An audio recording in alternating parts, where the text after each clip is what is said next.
friends, it's Jill with Healing Moon Tarot, and I know this is the first time you're seeing my face. I hope you all are doing well, and today we're going to do our weekly reading, which is a general reading for everyone. I do 3 separate spreads. You can choose beforehand or listen to all of them and decide which one resonates more with you. I will put timestamps in the down bar in the comment section, letting you know where each one starts in case you want to just watch number 3. You can jump on ahead. So I already have everything pulled just for time's sake, and we might as well start with number 1. And I have done an oracle card and 3 cards, and I have specific placements for each card this time. I try to keep it different every week. So we're going to start with, okay, I just have to remember which way I laid the cards down. The oracle card this week is Clear Out the Old. This artwork is so pretty. I say it every time, but I really like it. Clear out the old. This card to me is really speaking of just clearing out things that no longer serve you. This can be physically cleaning out your closet. This can be cleaning out emotional things. What no longer serves me, bad habits. It's that time of the year in spring. There's a lot of renewal happening, and people think the first of the year as kind of like resolution time, but I actually, in myself and people I share life with, I see the real energy of that come in the spring with the equinox and everything. It's just the right time of year here in the United States where I live. The weather's getting warm and people are being more active.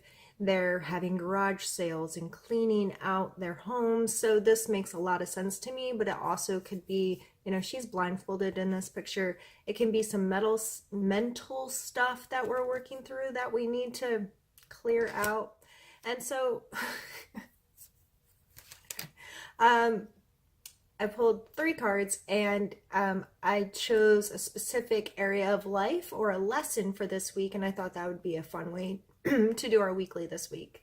So our lesson for our spiritual growth this week is the 2 of Swords, and it was funny because blindfolded and blindfolded. So spiritually, this card, she's obviously blindfolded. She has, you know, it's like she has her guard up, but she can't see what's coming.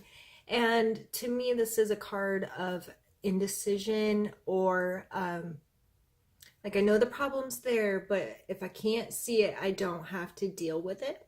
So spiritually, I believe this is speaking to us as you may take a pause, you may feel insecure about where you're putting your energy or what energies are coming into your life, and how if you're going through some kind of spiritual awakening kind of thing, or interested in new ways of thinking or new ways of being a spiritual human being, it may be causing you, and I've personally gone through this, where I'm like, is that really something I believe in? Is that really something I want to continue? And it causes this pause in my life where I'm like, I don't know. So I would be mindful of that this week, and maybe cleaning out some old stuff, revisiting how you feel about things. Being logical in this is what matters, because it is a 2, and it is Swords. It's time to maybe engage in this a little bit. In your, because I did spiritual, emotional, and physical. So this is your emotional, and you have Mr. Sun, beautiful Sun card. So this card is all about authenticity, like being yourself, being comfortable in yourself, being the sunshine in someone's day, being the sunshine in your own day. So I really feel that emotionally speaking, it's going to be important for you to get down to your basics. And I think the other two cards speak to that too, with cleaning stuff out and this indecision. The Sun card is about bringing in some of that youthful, just this is who I am, and this is who I feel good being, and this is the way I like to spend my time. Emotionally, I think it would be really beneficial to you this week to bring in a little nostalgia maybe and be like, you know what, I really loved to do that when I was a kid. Why don't I do that right now? Why don't I sit down with my kids' crayons and color? Why don't I go play in the dirt with some trucks with my little boy? Why don't I go for a bike ride? Why don't I eat ice cream for breakfast? I don't know what it is in your life, but bringing some of those little youthful, fun, joyous things into your life may really benefit you emotionally this week. I would just be, let that thought sit with you for a little while and see how that feels, and you might get a chance to experience something fun. And so physically, we have the Three of Wands, and he apparently is headed on a long journey. This card is definitely a first steps kind of card. So with having the indecision here and having the clean out card especially, that really speaks to me of, okay, it's time to make a decision.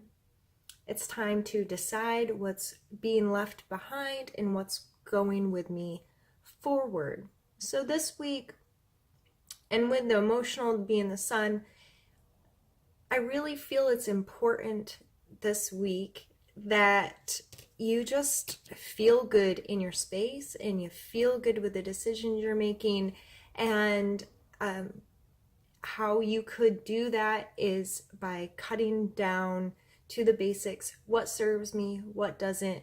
What do I need in my physical space that I could, or what don't I need? What no longer serves me should be your theme this week, both physically in your world and emotionally and spiritually. So, all right, well, that was a fun little reading. Let's move on to group number 2. And we have laughter. Keep it in frame, Jill. These cards are so pretty. We have the Hanged Man, the High Priestess, and the Queen of Wands. So let's start with laughter because that's a pretty obvious card. So it's going to be really important for you to have some fun this week, probably. It's to let go, and I feel like laughter is one of those things that connects our spiritual side and our physical side in such an amazing way. It can be so healing to our soul. It can be so healing emotionally. It's like, they say it's the best medicine because I believe it hits all aspects of who we are. So laughter is super important. So have some fun this week. And this week may very well spiritually lead you to having some new perspectives on things. You may hear a conversation or listen to a video or be approached in a way that makes you really consider something different.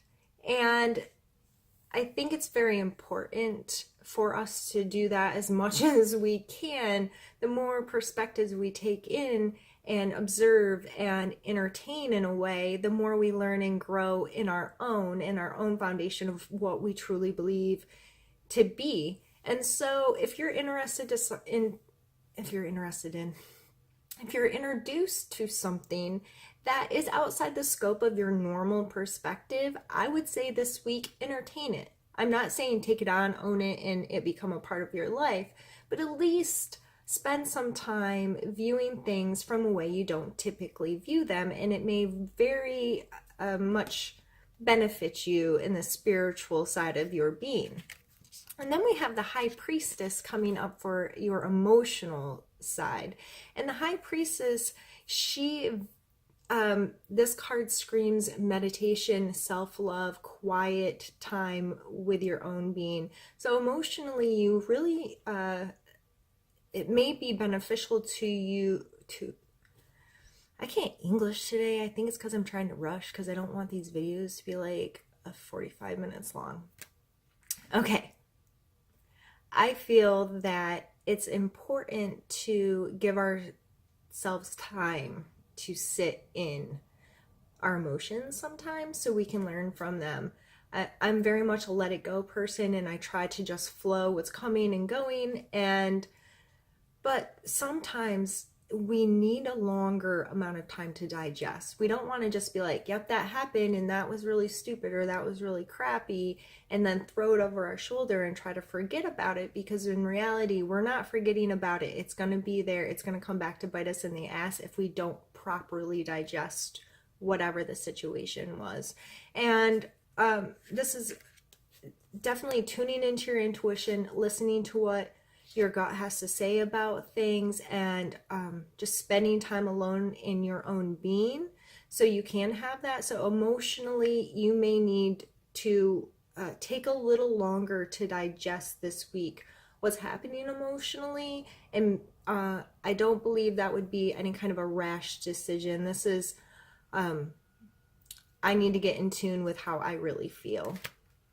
So then within the action card is the Queen of Wands, and the Queen of Wands is passionate and charismatic and just a creator of beauty and seeks to find beauty in things. So physically, enjoy this new perspective, take some time to digest your emotions, but you could be actively engaged, especially with that laughter card coming out, of really enjoying your space. And I believe if you are taking time to see another perspective and to listen to your heart, your inner guidance system, that this kind of energy and this kind of energy are very, very plausible, because when you're in those kind of spaces, when you're open to viewing things, allowing a communication, or just I'm not coming into this situation, I'm right, and you're going to listen to me. If you're coming into a situation where I would like to share ideas with you, and I communicate from a place and emotionally feel like I'm in a place that I trust my instincts and I'm feeling confident there, I think you could engage with people that could be a lot of fun, and you could laugh because you're more capable of being authentic with them, if that makes sense. So I hope you have a lot of fun this week, but remember, keep an open mind and listen to your gut. In short, that's what these cards said. Okay, so on to group number 3. All right, vulnerability. Look how sweet that is. The moon. And we have the Knight of Cups, Judgment, and the Six of Wands. And I love this card. So spiritually, the Knight of Cups is he is emotionally available. He is in a space where he can give and take emotionally. He's in a space where he wants to share love. He wants to have connections and relationships with people. He's he may be a little flighty. He may be a little like, oh, this is intense and this feels good. And then the next day does a 180 is in often la la land. But spiritually speaking, I think this is speaking of, especially with vulnerability coming up underneath it. And I think I just skipped over that. I don't know why I did. Anyway, vulnerability, I mean, you have to be vulnerable to have authentic relationships. You have to be willing for people not to like you to find out if they really like you. Because if you're always throwing on a mask and being who the other person wants you to be, they never get to know you. And then it's an inauthentic relationship because they are in a relationship with the real you. They're in the relationship with you. You think they want you to be. So coming out with the Knight of Cups, this is being vulnerable as well. This person can't share love and be out there and exchanging emotions unless they have some vulnerability. And we've all seen it in movies where there's this like lead man that's like so these girls just get sucked in because of how he talks to them and shares deep things about himself, and they think they're special, and then he's off to somebody else soon thereafter.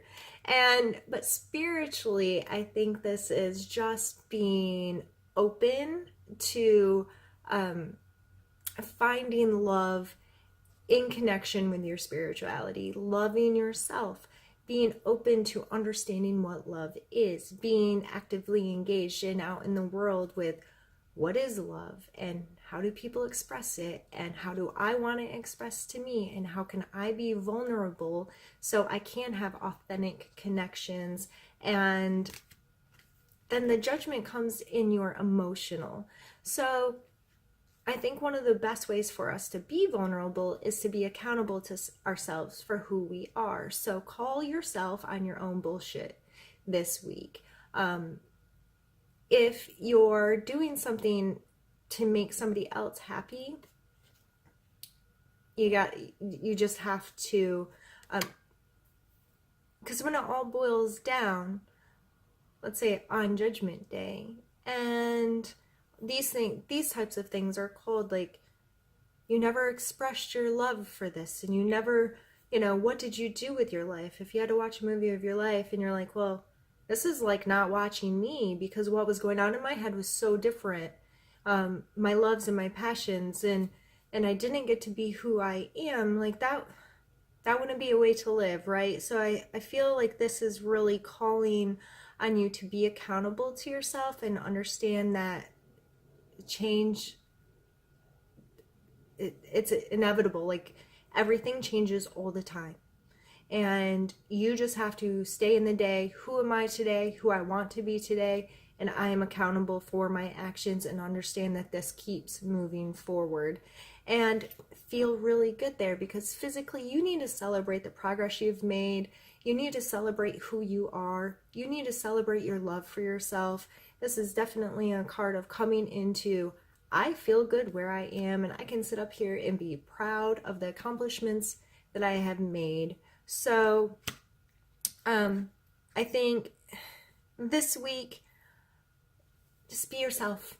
Just be yourself. Love yourself and love the journey that we're on, and be, conscious that I am accountable for me. That's it.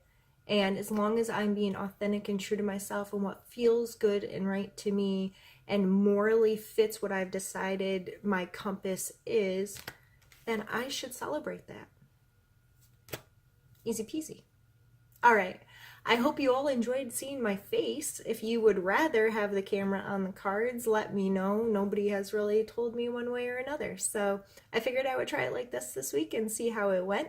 As always, I enjoyed reading for you. If you have any comments, questions, or concerns, please reach out to me. I absolutely love to hear from people and let me know, what resonates with them, if they enjoyed it, if they would like something else. But all right, I hope you all have an amazing week, and the May general zodiac based readings will be coming out soon, so keep an eye out for them. Bye-bye.